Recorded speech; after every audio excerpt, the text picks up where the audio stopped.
Hi, this is Ferre with TaxSaleSupport.com. I'm here with Swenson, and this is the 4th episode of the Tax Sale Titans podcast. Yeah. These come out each Tuesday morning, and each week we're going to go over different topics and talk about and review different types of property. Yeah, so they've been a lot of fun for us so far. We're happy to be doing them.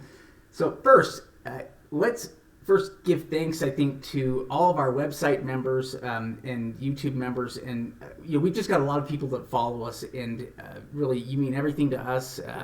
It's important for us, and we feel like we help you. Yeah, absolutely. We appreciate all our subscribers, even the people that are watching us. We appreciate all of you that are taking your time to learn a little bit more about tax liens and deeds and checking out our videos to do it. Yeah.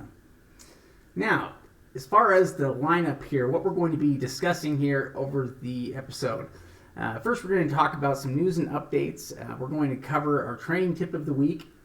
Next, we're going to cover a deal of the week. We're going to look at some deals, and then we're going to cover the What Were They Thinking section, along with a good deal reviewed or member deal reviewed, and that'll be followed up with the ending of it with the questions answered. Yeah, so we've got a lot of good topics to go over. A lot of good information. If you're not already subscribed, go ahead and follow us. It's free to join. We also want to give a shout out to all of the positive comments that we get on YouTube and social media. We appreciate it, Johnny and everyone. One question somebody had is they love the information regarding the recording quality. There's feedback. We understand that. And it's actually something we're going to be improving. In fact, we'll be moving into a studio soon that we're creating to be able to even have better quality sound and audio video. Yeah, so we are. We're looking forward to just improving the quality on this and making the show bigger and better. Yeah, absolutely. So, in terms of news and events, let's first talk events because we have a lot of events coming up here soon. We're going to be in San Francisco on November 4th through the 6th.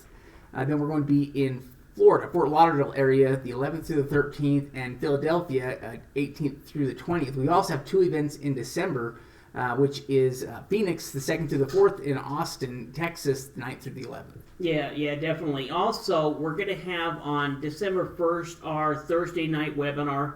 That's a webinar me and Shay do live. It's free to join. We go over a different topic each training. So if you're interested, go ahead and go to any of our websites. You can click the link in the descriptions. We're also going to be scheduling a one-day online workshop coming up soon. What the one-day workshop is it's a condensed version of our 3-day workshop. So there's a lot of people that can't come out in person, spend 3 days with us.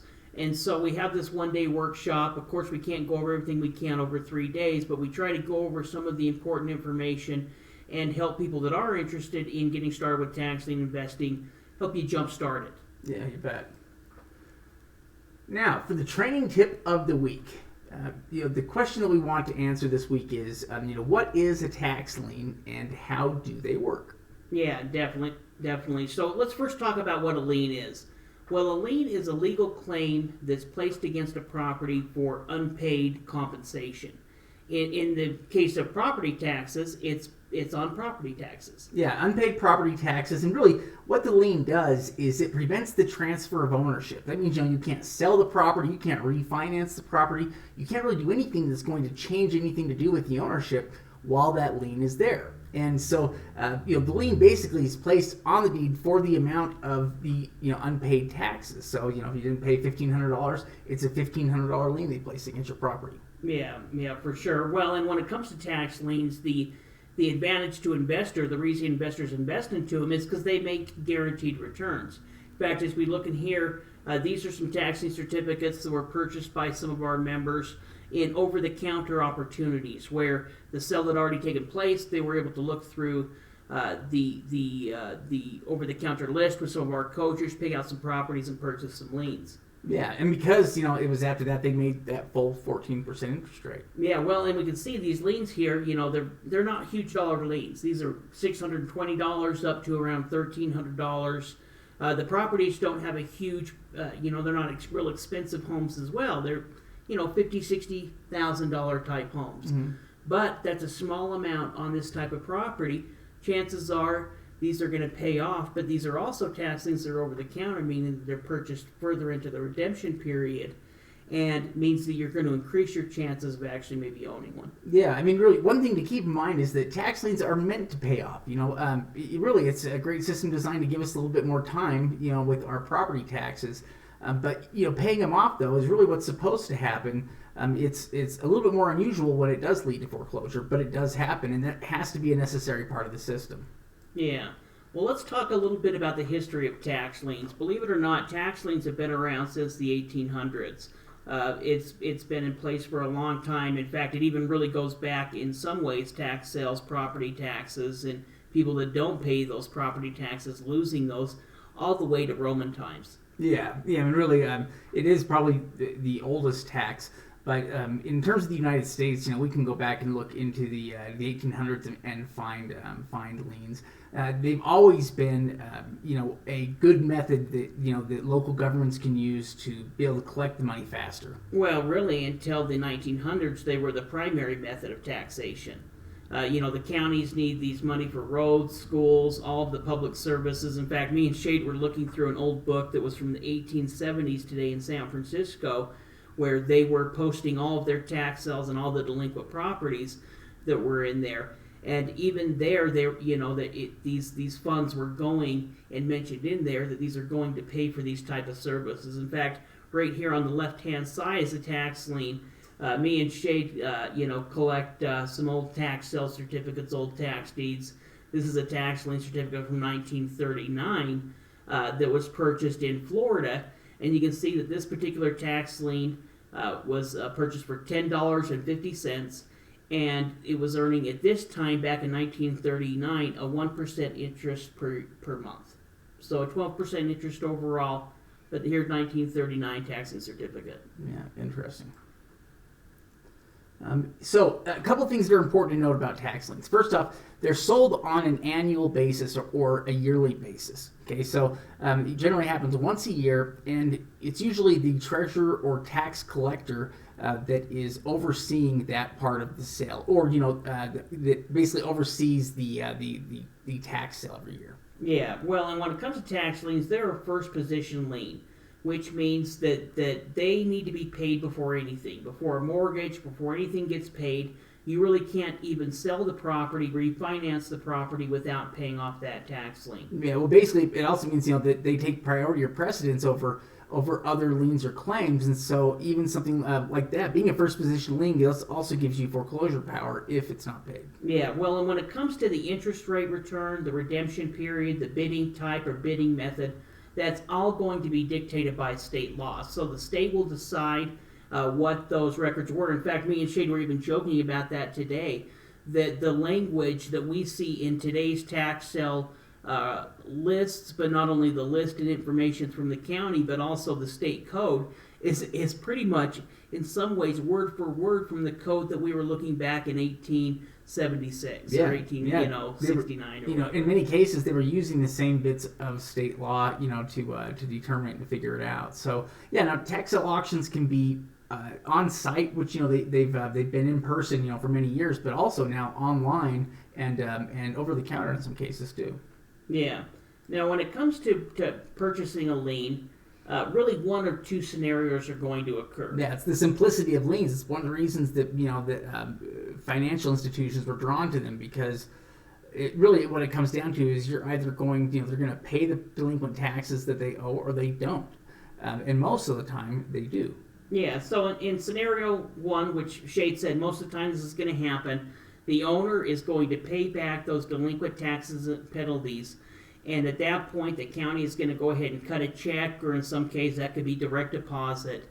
And the investor is going to earn their money back, plus an interest rate return that was guaranteed depending on how long they had owned that tax lien certificate. Yeah, so it's a very simple investment in that, for the most part, you're basically just buying it, and then you can sit back and get checks in the mail with your return included. Yeah, in fact, here's an example of a tax lien that me and Shade, this is one that I purchased, but me and Shade attended this auction. I think it was back in 2005 in a Wyoming tax lien sale. You can see check in the mail back then. So, there's always an opportunity, like there was 100 years ago, like there was back in 2005 when we bought this tax lien, and like there is today. Yeah. Yeah. In fact, this is a great little, just little success story from one of our members, but it was about tax liens. They were basically saying, hey, thanks, my husband and I purchased our first 2 tax liens. We bought the first for $4,300 and actually just redeemed. We received a check in the mail for $4,750. With a profit of $450. We're very excited to be doing this. It actually works, and it's a safe investment.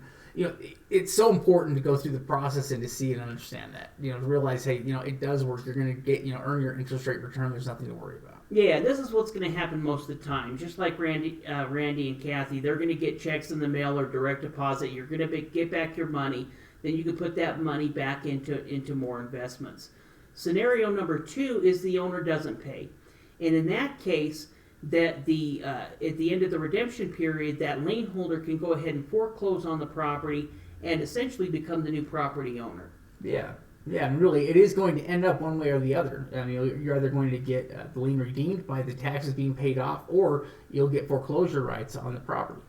Yeah, in fact, here are a couple examples of tax lien certificates that were foreclosed on, and the lien holder became the property owner. Now, these aren't the kind of properties that you can acquire all the time through tax lien certificates, but both of these are true examples of tax lien certificates that were foreclosed on, and the lien holder was able to acquire the deed.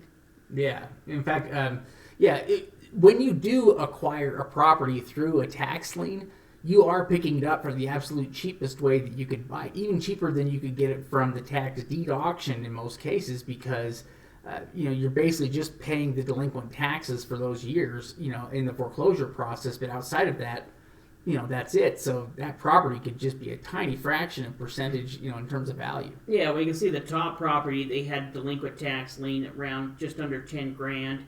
Properties valued just under 30. There was probably an additional 2 to 5 grand in foreclosure fees, attorney fees to go through the foreclosure. Same as the property on the bottom, had delinquent taxes of just under 30 grand, had a value of around 650. And in that property, again, there was probably between 2 to 5 grand in attorney fees in doing the foreclosure. But that's really where you hear buying property for pennies on the dollar. This is where that really can come into place, because even like Shade said, even like at a deed sale, that's going to be, is going to be bid up at auction, especially if it's good property. So you're not always going to get them at just the back taxes. In a tax lien certificate, you will. Yeah, definitely not where you're going to get in every tax lien, but you always have a chance to foreclose on property with tax liens. I think tax liens are definitely a great investment. They are highly secure. They're not short term. I mean, sometimes they can be. Redemptions can happen at any time, but it's not something you have control over. So, you try to wait out or plan on that redemption period as kind of being, the duration of the investment potentially. Yeah, for sure. Well, when we're talking about tax liens, the property is acting as collateral for the debt that we pay, or the essentially the loan that we're giving to the county.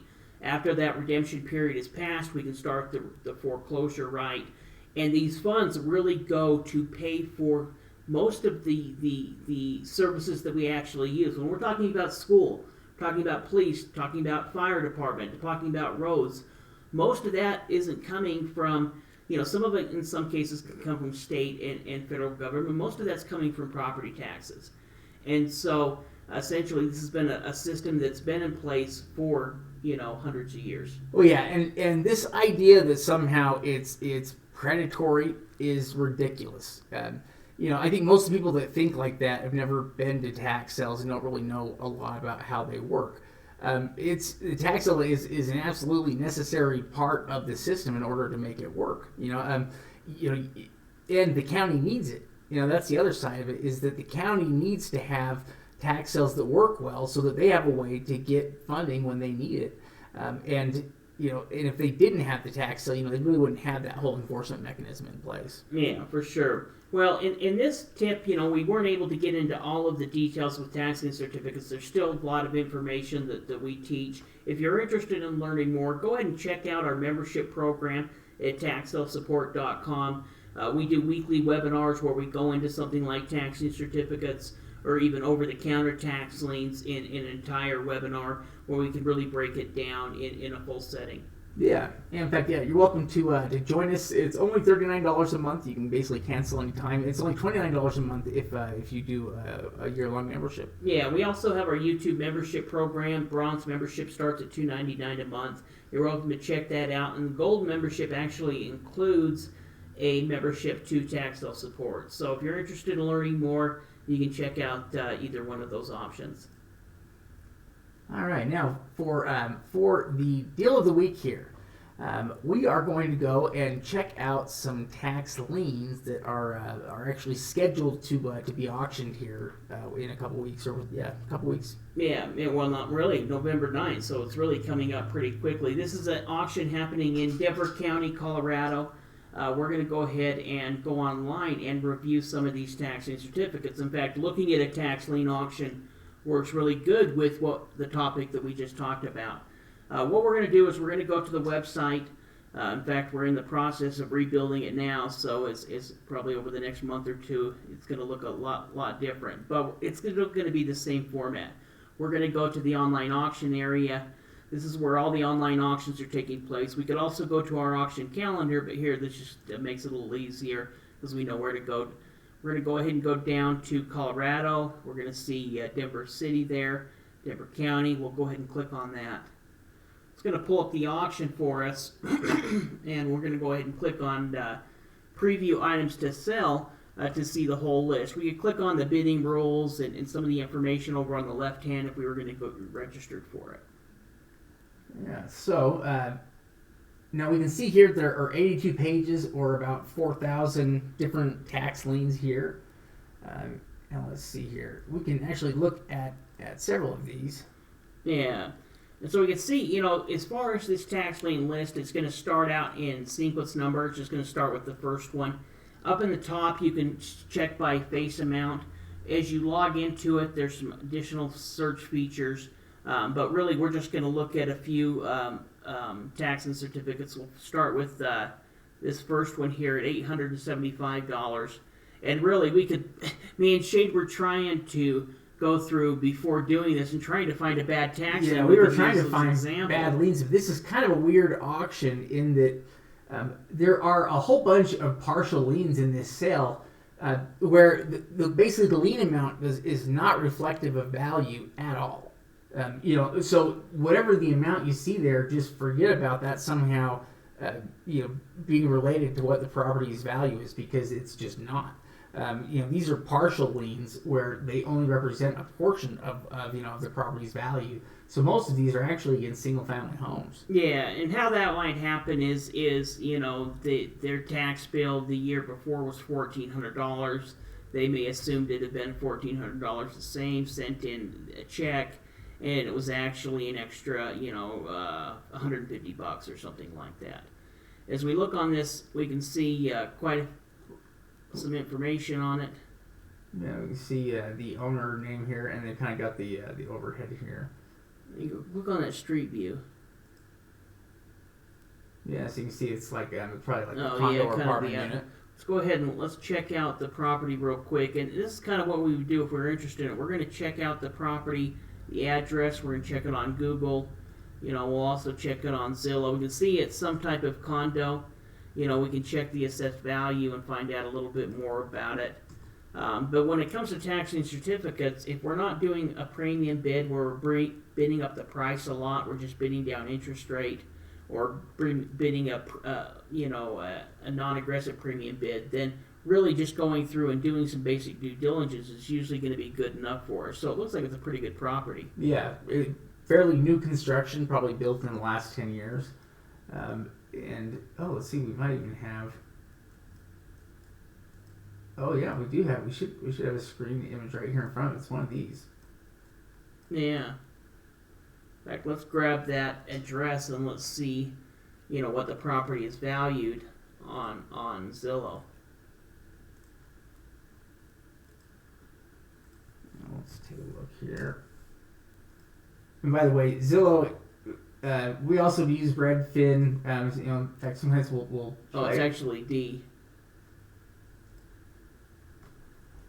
So, one thing that's interesting is we can see it's valued at $347,000. But one thing we always check, Zillow, Redfin, all of these, is because if it's sold and they list it on Zillow, we can see on-site or interior photos in some cases. Now, that doesn't mean that it's like that today.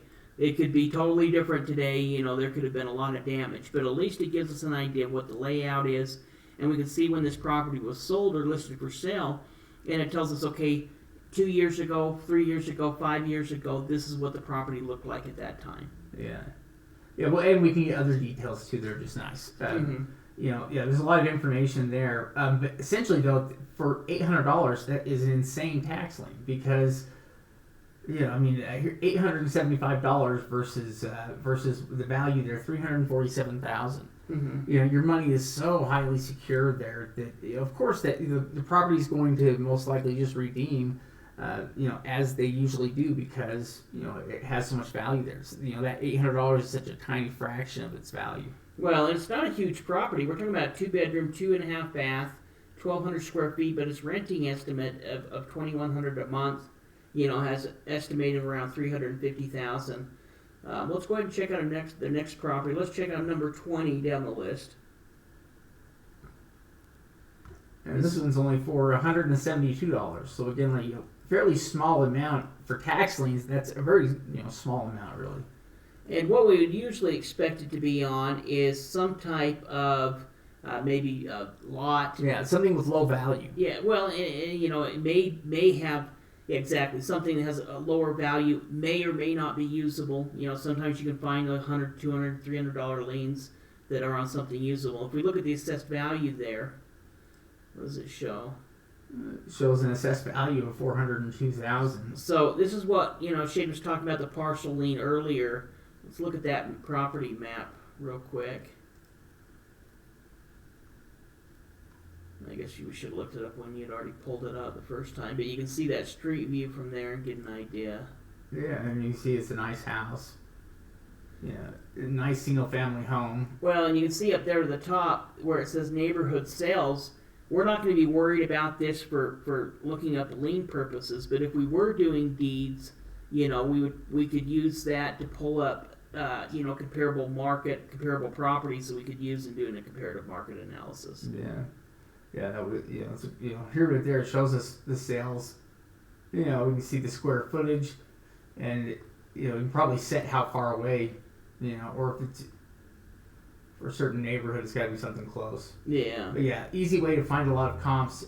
And again, you've got a property that is worth a ton, and a tiny little lien. So here's the property right here. Is that a golf course or what was it? Yeah, it is a golf course. Let's grab that address and see what it's valued at. On the inside of it. So again, like $170 is a laughable amount for a lien against this property because the lien is utilizing the whole property for collateral. So even though it's a $170 lien, it has foreclosure power if it wasn't paid off. But it's going to get paid off. Yeah, nobody's going to let this property go for $172. But you can see this isn't really somebody who, this most likely is a mistake. Mm-hmm. It was somebody who thinks their taxes are paid. Yeah, and maybe got the notice, haven't done anything about it. Once they find out, after their taxing is sold, the county will send them another notice. Maybe they're trying to sell it. Yeah, it's a $571,000 property. With a $170 lien is crazy. Well, and with the $170 lien, it means that they paid everything but $170. Yeah. So it was probably a couple of thousand, or or $1,500, $2,000, $2,500, something, and they didn't pay all of it. Yeah, that's insane though to have that kind of a bid to value ratio. Yeah. Let's go ahead and look at number 27 down. And we really could look at any one. I just kind of picked out a few of them. Yeah, they really are, all of them. I mean, all of the inexpensive ones were against homes. So, which is just amazing. Yeah, we couldn't. We try to see if we can find a couple of bad examples to point out to you. And a lot of times in lien sales, you can. What they probably did, and I'm sure we can find some junk lots here somewhere, But what they probably did is the city was laid out pretty well. I'm not sure about that, but usually if you see this, it was laid out pretty where there's not and there's not a bunch of junk land. What's interesting about these is we're looking at 3 different lien amounts. They're quite different on properties that are that are quite different. But you can see that this is a lien for $1,800, right? And it's in the same neighborhood, as the other two, and probably has very similar value, to the other two, but it has more owed in taxes because it might be more of like the, it might be more like an entire year's worth of taxes, or part of a quarter like a half or year. Half year, yeah. Well, I think that's probably right. Because a lot of times they'll have you pay in quarters or once a year or something. Yeah, $500,000. So that's a little bit more like a normal lien, but still, $500,000 versus an $1,800 lien, highly secured. Yeah, good property, good value.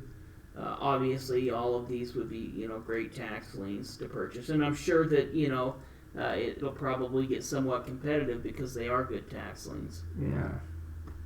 All right, what next? Let's go ahead and check out number 42. So for $3,901. I was just trying to look at some different price ranges. Really all the properties are the same. They're all worth between $350 and $600,000. Yeah, it really is true that they are pretty much all very identical. Let's pull up the map. This one's probably similar. Yeah, this one is going to be similar. In fact, I started going through and looking at the $50, $60, $70 liens trying to find, something, and they were just all partial liens. Yeah, this one is another one that is, house probably similar value. Yeah, I believe so. Same neighborhood, so probably a very similar value. Well, and it's probably because those first liens are all properties within this area. Then they're going to move on to another area. So it's possible if we were to go into page, 30 or something like that, we're going to get into an area where there is some junk liens. And that may be the reason why we've seen so many good liens is because it's in a newer neighborhood that was well established. Yeah. No junk land. Yeah, there's literally, we've not seen... look at the lot layout. Yeah, it is really well designed here where you don't have a lot of leftover pieces of land. You can see they have no leftovers there with the way they've got it divided. Yeah, so, that's probably the reason why. If we were to go to a different section, maybe we could find, some more of those junk liens. But... definitely on the first page, they all seem to be pretty good properties. Well, and even on the craziest one we can find, it's a $4,000 lien on a property that's still valued over $500,000. So the bid to value ratio is still under 1% on it. Yeah. Which is crazy. Let's do one more thing before we jump off. Let's go ahead and let's check out, one of the most expensive lien. That's something we kind of like to do. Me and Shaden like to see the cheapest liens, some of the most expensive ones. Let's go ahead and check out the very most expensive one and just see what it is. Let's see.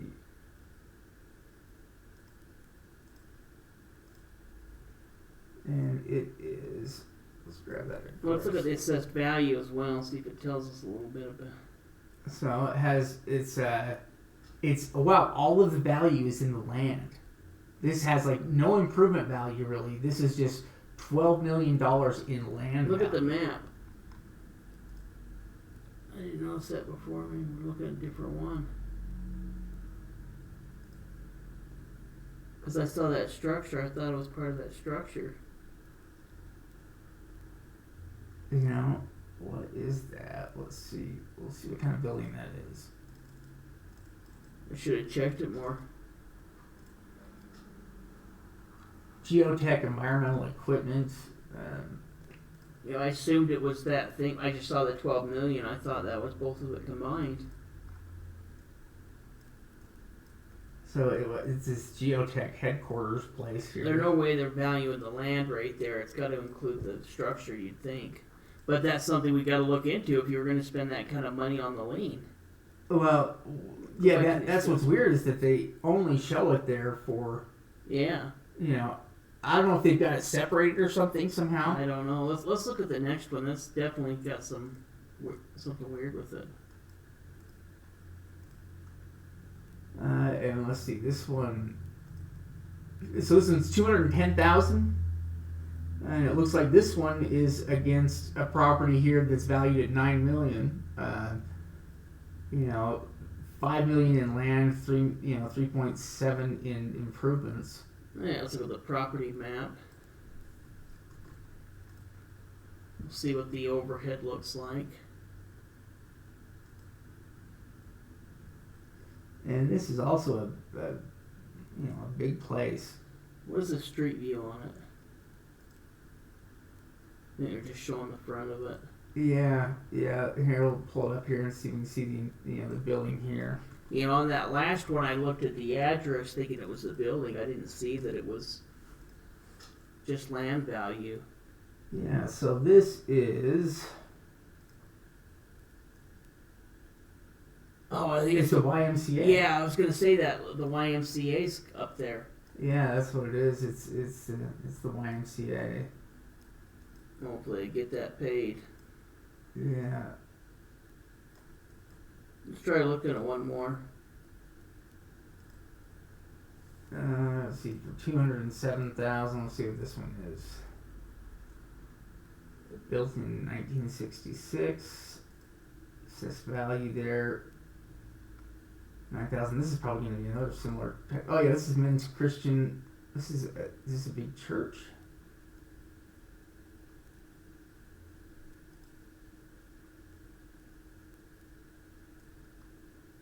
These are kind of interesting. Yeah, that's two charities. Yeah. I wonder. Oh, that's part of the YMCA as well. I wonder why. I guess it's just kind of interesting that they're paying that high property taxes. You think they'd be getting some kind of break?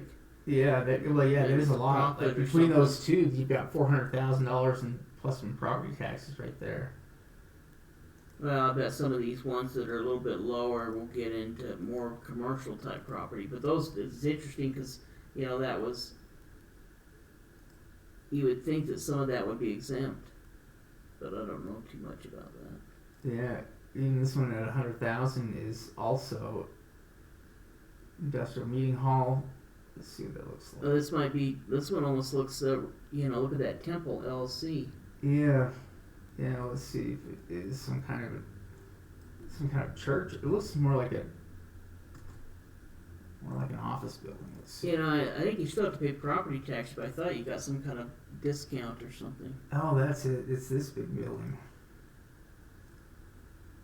Wow. Yeah. That's pretty grand. Looks old. Yeah, so that one's the one with the $100,000 lien against it. But it says it's worth, $9 million. Well, and it looks like it almost looks or no, when that it was built. It actually said that 1906. Yeah, I mean, look at that. It looks quite old. Yeah, interesting. So, that's some Colorado tax liens.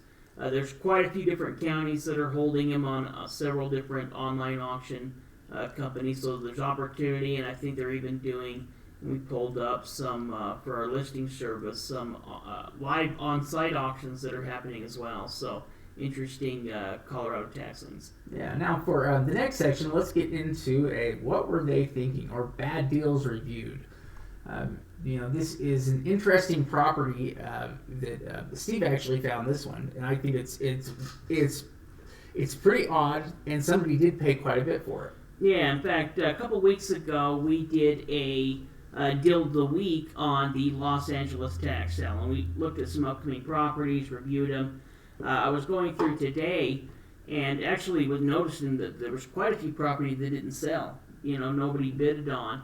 But there was this property here, and there's a lot of red flags. Now, I'm not saying that you can't do anything with this, but, we wouldn't have spent our money on this, and we'll explain to you why. First of all, it ended up selling for... So it opened up for $37,000. it had an assessed value of $69,000, sold for $102,000, almost $103,000. And some of the main issues we would have first off is this even buildable? Is it usable? Does it meet the requirements? It doesn't look like it has, much frontage. Yeah, well, this, if we're talking about location, this is location. We're talking about Beverly Hills here. This is in a prime location. In fact, the homes in this area are valued at the very low end for a tiny home, $3 million up to $10, $12 million, just within the homes right surrounding it. So we're talking about a serious home, but like Shade said, if we're looking at the actual street frontage, and if we're looking at the map there, we can see that there's a small access point there where there's some type of legal access. Mm-hmm. But the problem with that, first, is it legal to be able to do that? Because in a lot of areas, you need to have a certain amount of street frontage to be able to build a home on the property. Mm-hmm. Yeah, the other issue that we start to look at with this property that is an extreme issue are some of the topographical concerns. You'd have concerns about the terrain. And that's where you can kind of see exactly where the property is located at. Yeah, in fact, we went ahead and pulled up the online map. A lot of these maps will have topographical maps that we can use. We went ahead and pulled up the first one where it was 10 feet of elevation per line. Yeah, 10 feet of elevation change per line. Yeah, and looking at it, I was like, my goodness, this looks like 160, 180 foot drop in elevation. So I wanted to check that out. So I went to a different map from the LA County Engineer Department to go ahead and check that. And that ended up being the same as the 10 feet. Ended up being around 160 to 180 foot drop in elevation. So from there, what was interesting, and this is something me and Shade will do, is if we have a lot like this or a property, we'll go look online at some of the homes that are surrounding the property to see if we can get a view of the property.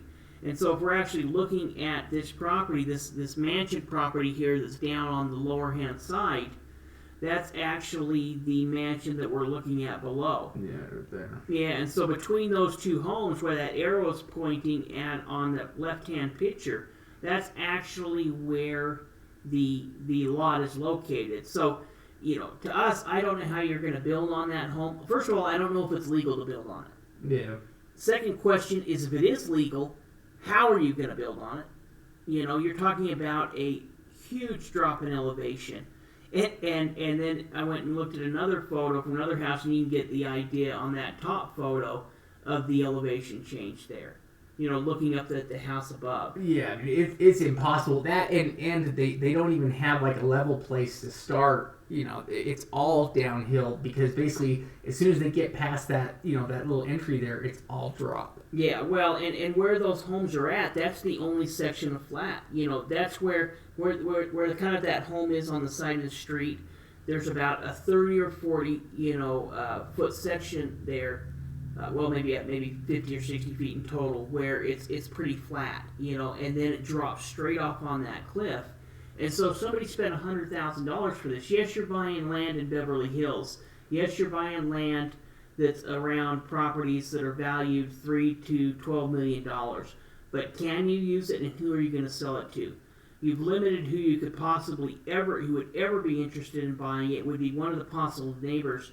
And the only reason they would be interested in buying it, I could think of, would be just privacy or just to give themselves some separation. Yeah, just to extend their yard a little bit, with a lot that, and to make sure that it never. But is it worth it to pay $100,000 for it? I don't know. I don't think it's worth it to pay $30,000 because there's no possible use for it that I can see. Now maybe we're wrong. We're just looking at this from kind of a bird's eye view, but from what we can see, somebody lost $100,000 here. Well, it's probably why the property went to the tax sale in the first place. For sure, is because absolutely. The person decided it's not usable, and they're saying it's valued at $70,000, so I can pay all these property taxes on. I'm just going to let it go. In fact, I bet if we looked into the property records, in fact, if we were even interested in looking at this property, that would be one of the first things we would do is we'd look to see who the past owner was. Because if that owner is the mansion property down there below, mm-hmm. Then they might have just went ahead and they had that property when they bought it, and they just let it go because they don't want to have to pay an extra, $5,000 or $3,000 or whatever the property tax is in a year on a property that has no use. Yeah, that's probably what happened. Be careful when you're bidding on properties. We don't want to see anybody lose money on deals, and there are certainly plenty of properties out there that just cycle through these counties and that you can lose money on. So let's get that bad taste out of our mouth, and let's talk about good deals reviewed. Let's review a couple of deals, or really kind of a bunch of deals by a group of our students, Jim and Drew. Yeah, which these were some of our early coaching students. They had a lot of success. Let's just read through what they said, because that's probably the most convincing thing. They said, we've now purchased 12 lots for $12,000 in value at $125,000 in the states you recommended. We sold 3 lots much quicker than anticipated. We had no idea how much demand is created when you sell a property with owner financing. We've now purchased real estate valued at $293,000 for only $17,258. This would not have been possible without your help and assistance. Which that's a powerful statement there. They were able to pick up that much property. You look at some of the deals, and these are great properties they're picking up. Yeah, absolutely. If we look at the top right-hand corner, they picked up that lot there for $500, $503, valued at $8. Down there below, a nice building lot, corner lot. The last one within the subdivision, they picked up for $1,800. Had a value of $1,500. And when I have these values here, I just pulled this information off the assessed value. Yeah. So the market value is most likely going to be higher than the assessed value. I'm just pulling it off of the records that we had of the assessed value. Oh, really? In all of these, it seems like they're paying around 10%, or less in a lot of these. Yeah, and taking a really opportunity-based approach. Paid $2,400, valued at $25,000.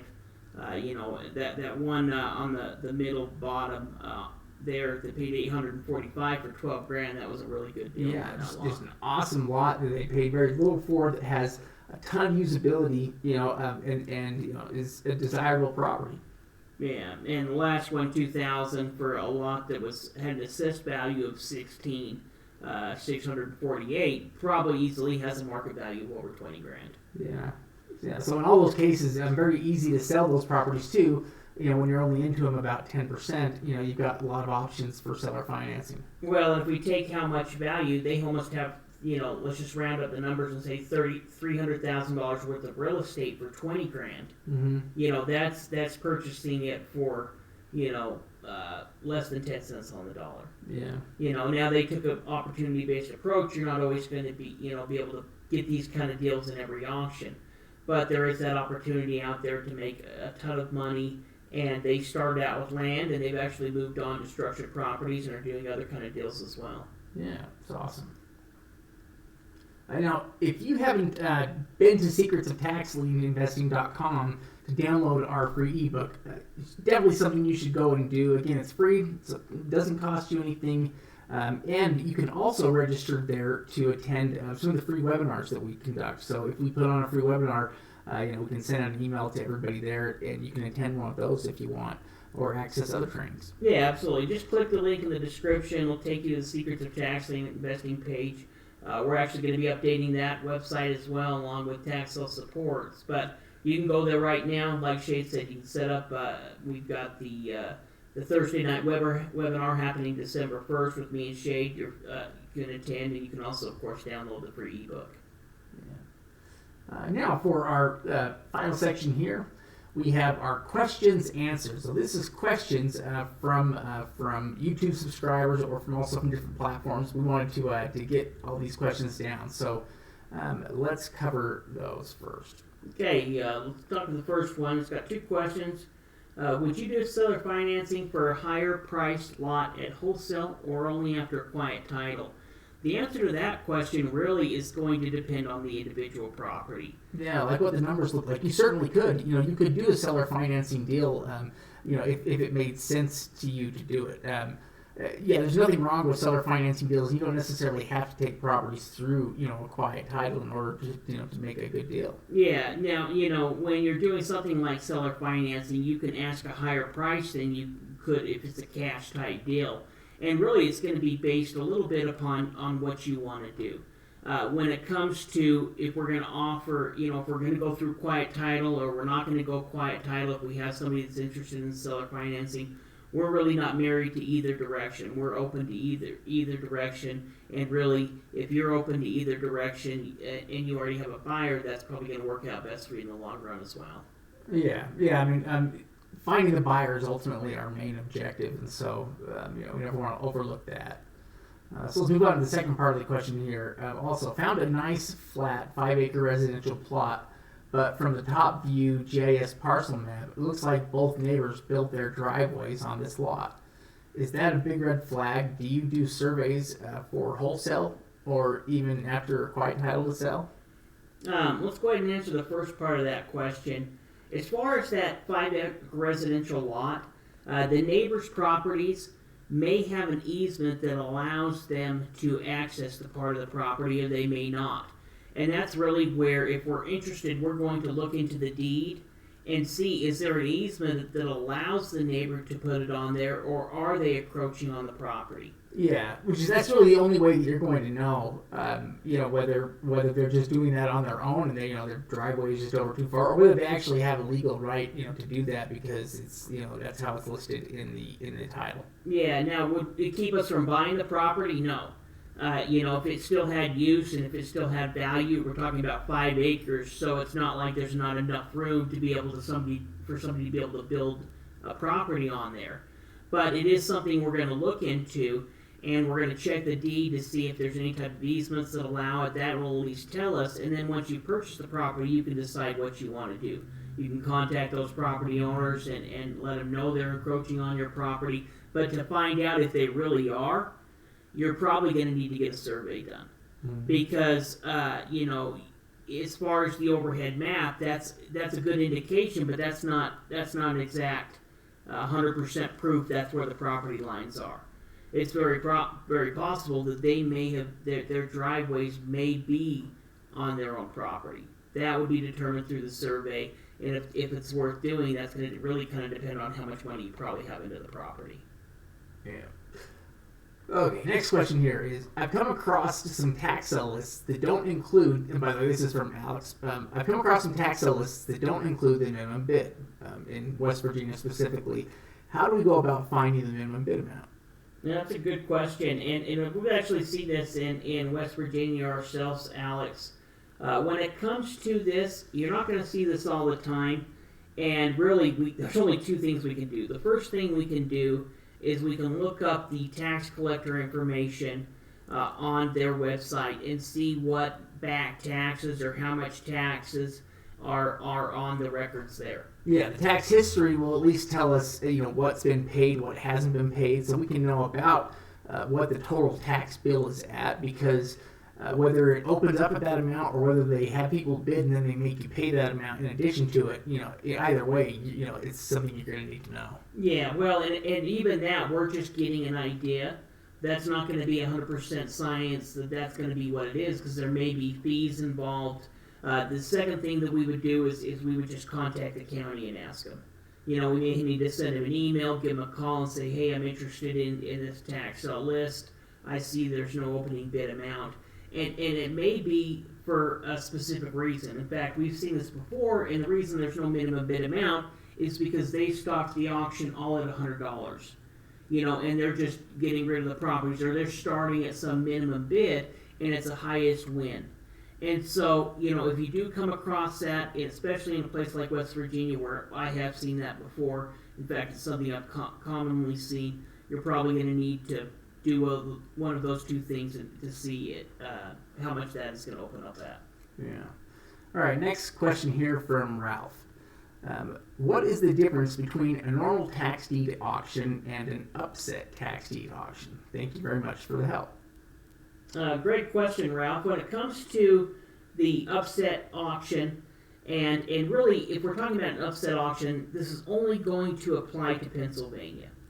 And Pennsylvania is a little bit different than any other state. They have first what's called an upset auction, an upset tax deed auction. Now, what that is that's an auction where they are auctioning off the property, but they have not gone through a judicial foreclosure, which means that anything like a lien, judgments, mortgages, anything like that is going to stick to the property. So that's what an upset sell is. If you're buying that property, you're buying it with liens, judgments, mortgages attached. You got to research that before you buy it and see what's attached to the property and make sure it's still going to be worth buying. Then what happens from there is they have a judicial sale. Yeah, which the judicial sale is the sale that happens post foreclosure. After it's been through a judicial foreclosure and those things have been wiped out. So you do get that benefit of getting the liens wiped out through the foreclosure process. But it's also a different sale. It's a full sale later. I'm sure there's still good deals to be found in the upset sale. But yeah, very much a specific term that the Pennsylvania state law basically uses and kind of set up. So there's a few other places around the country that have things kind of like a bit up, but for the most part though it's just Pennsylvania. Yeah, well, they're going to have that upset sale in the beginning where all of the liens are going to be attached. They're going to go through a judicial sale where it's a judicial foreclosure, eliminates any liens, judgments, mortgages, and then they're going to have what's called a repository sale, which is their terminology for their over-the-counters. So if the property doesn't sell in the upset sale, doesn't sell in the judicial sale, then it'll be put into a repository, or sometimes they'll go ahead and sell those property in an auction setting, or you can purchase them over the counter. Yeah, and all those terms are also unique just to Pennsylvania. Yeah. So. Another question from Maria: what could happen if there's a mortgage on a tax deed lot in Florida? When it comes to Florida, regardless if it's a lot, a home, anything like that, if there's a mortgage on the property, it is not going to be attached to the property after it's gone through that judicial foreclosure. Yeah, it goes back to what we were talking about with tax liens being first position liens. That really gives them the power to extinguish, or it gives them precedence over any other kind of lien, including something like a mortgage. A mortgage is really just another property owner from the perspective of the state. There are different owners there. The mortgage is one of them, and that's why the mortgage will be one of the parties that will receive foreclosure notices.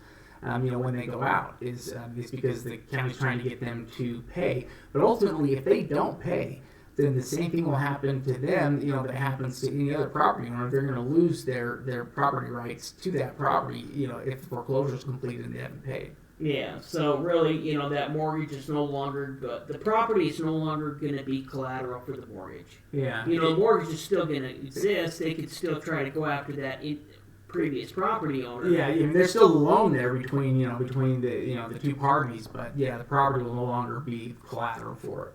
Yeah, looks like we have one last question from Chris. What about mineral rights in a foreclosure or tax foreclosure? It's a good question. When it comes to something like mineral rights, it's really going to be state specific. Because in some states, those mineral rights will attach to the property as part of the real property. In other states, those mineral rights can be owned by, a different individual. Or a different party. So you may own the land and somebody else owns those individual mineral rights. In fact, in some states we've actually seen them sell mineral rights in a number of different states where they're actually selling those mineral rights in a tax sale foreclosure. Yeah, we have seen mineral rights selling in tax sales before. Not common, but we'll probably. I think I'm not 100% sure, but I know Pennsylvania does. I think I've seen Nevada before. Yeah. Now it could be possible to to profit from that, but Colorado too. You would need to have some kind of knowledge in and because we personally don't have any experience with evaluating the value of mineral rights. Yeah. I can think of I think Colorado. There's a few different states where occasionally you'll see them come up because those mineral rights, depending on the state, could be taxed as real property. So if they're not paying the property taxes on those mineral rights, then just like a piece of land that they owned or a home that they owned, the county will go ahead and issue a lien on the property and sell those liens. So in a number of different states that happens, but it's really going to be kind of a state-specific question. depending on those individual states. Yeah. So you're generally going to avoid mineral rights, at least if you're looking at them like liens, you could potentially buy. And you probably won't deal with them too much outside of that. Yeah, well, and whether the property you buy has mineral rights or doesn't will really kind of depend on the state. That's pretty much everything we had to cover here for this episode of Tax Sale Titans. But we appreciate you watching here until the very end. We definitely want to encourage you to if you enjoyed this, comment below. Write something about it. If you had a favorite part, or if you like the properties that we were looking at. And be sure to join us next week. Yeah, definitely. Let us know, if you would have bought the properties, what you thought about, some of these, what were they thinking deals. Comment, subscribe. We appreciate it. Thanks so much.